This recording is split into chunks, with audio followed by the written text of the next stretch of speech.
اولاد کے حقوق میں سے ایک حق یہ بھی ہے کہ اولاد سے پیار کیا جائے، والدین اولاد کے ساتھ نرمی کا رویہ اپنائیں، بے جا ڈانٹنا اور بغیر کسی وجہ کے ان کی بے عزتی کرنا، انہیں برا بھلا کہنا، یہ نبی علیہ السلام کا طریقہ نہیں ہے، آپ کی سنت نہیں ہے۔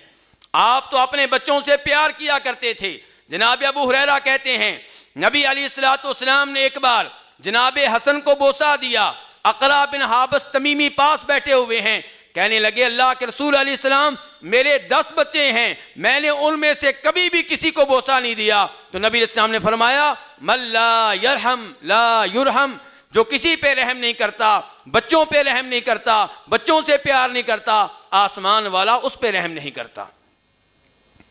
تو آپ نے کیا ترغیب دی ہے کہ بچوں سے پیار کیا جائے، ان سے محبت کی جائے۔ نبی علیہ السلام نے تو وہ بھی عظیم نمونہ پیش کیا کہ ابو قتادہ انصاری کہتے ہیں اس حدیث میں جسے امام بخاری روایت کرتے ہیں کہ آپ مسجد میں تشریف لائے اور آپ نے امامہ کو کندھوں پہ اٹھایا ہوا ہے، اسی حالت میں آپ نے نماز پڑھائی۔ جب آپ سجدے میں جاتے، رکوع میں جاتے، امامہ کو زمین پہ رکھ دیتے، کھڑے ہوتے کندھوں پہ دوبارہ اٹھا لیتے۔ صحابہ کرام کے سامنے یہ پیار، یہ محبت کا مظاہرہ آپ نے کیا، صحابہ کرام کو اور ان کے ذریعے ہمیں سبق دیا کہ اپنے بچوں سے اس انداز سے پیار کیا جائے، محبت کی جائے۔